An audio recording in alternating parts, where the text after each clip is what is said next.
Video' নবনাই থাকিব নোৱাৰিলোঁ। তিনিটা পইণ্ট। ফাৰ্ষ্ট পইণ্ট হ'ল যে আপোনালোকৰ গৌৰৱ অনুভৱ হৈছেনে যে আমি অসমবাসী ৰাইজ হয়, আমি জুবিন দাৰ মানুহ হয়। মোৰ কিন্তু বহুত গৌৰৱ অনুভৱ কৰিছোঁ মই, কাৰণ বান সাহায্যৰ কাৰণে গোটেই অসমবাসীয়ে যেনেদৰে একেলগে সহায় কৰিছে, প্ৰত্যেক ঘৰৰ মানুহে এক টকা হ'লেও সহায় কৰিছে, তেনেদৰে এখন ৰাজ্যৰ প্ৰত্যেক ঘৰৰ পৰা সহায় কৰা মই আজিলৈকেতো দেখা নাই। আৰু কিছুমান ভিডিঅ' এনেকুৱা আছে য'ত আপোনাৰ চাই মন চুই যাব। গোলাঘাটবাসী ৰাইজ চেলুট, কি ক'ম।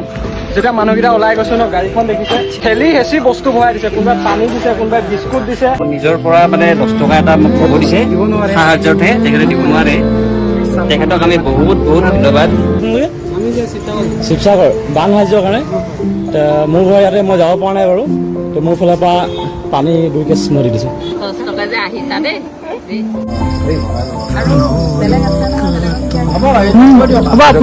আনকি যিসকলে বানপানীত ভুগি আছে তেওঁলোকেও যিদৰে আনসকলৰ সহায়ৰ কথা ভাবি আছে, চেলুটটো অসমবাসী ৰাইজ। ছেকেণ্ড পইণ্ট, মই আগতে কৈছিলোঁ যে হৰেক চিক্কে কা দো পেহলু হোতা হে। কিছুমানে কি কৰিছে, বান সাহায্য নামত পইচা উঠাই নিজৰ পকেটত ভৰাই আছে। আৰু মই ফটো আৰু ভিডিঅ'ৰ কাৰণে সহায় কৰাটোক মই ভুল বুলি নাভাবোঁ, কাৰণ তেওঁলোকৰ কাৰণেও 10জনে হ'লেও হেল্প পাই আছে। আৰু কিছুমানে বলপূৰ্বকভাৱে পইচা লৈ আছে দাবী কৰি, যিটো মই ভুল বুলি ভাবোঁ।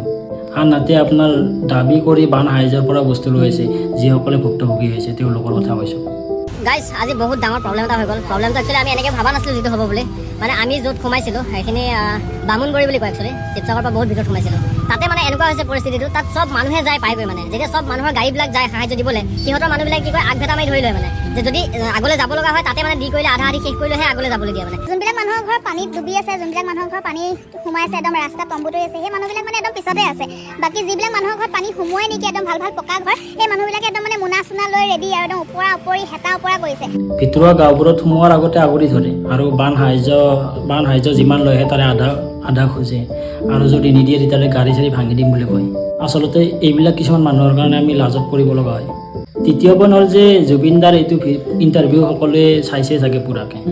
যেতিয়া এই ইণ্টাৰভিউটো হৈছিল সেইটো টাইমত আমাৰ অসমৰ মানুহে কিছুমানে জুবিনদাক ক্ৰিটিচাইজ কৰিছিল। কিছুমানে কৈছিলে যে এনেকৈ আৰু ইণ্টাৰনেশ্যনেল চেনেল এটাত কোনোবাই এনেকৈ ইণ্টাৰভিউ দিয়ে নেকি। আজিও যদি আপুনি অৰিজিনেল ভিডিঅ'টো যিটো আপলোড কৰিছে তাত যদি আপুনি পুৰণা কমেণ্ট খুচৰে, তাতে আপুনি এনেকুৱা কিছুমান কমেণ্ট পাব। মোৰ ক'ব লগা নাই কোনে কি ভাবে, মই জাষ্ট এটা কথা ক'বই খোজোঁ যে এয়া হৈ যোৱা বানপানীৰ বিষয়ে কিমানটা ইণ্টাৰনেশ্যনেল চেনেলে কভাৰ কৰিলে, কিমানজন আমাৰ অসমৰ বাহিৰৰ ইউটিউবাৰে কভাৰ কৰিলে। নকৰে, কাৰণ আমাৰ অসমৰ প্ৰব্লেম ভাৰতৰ প্ৰব্লেম বুলি ভাবে বুলি মই নাভাবোঁ।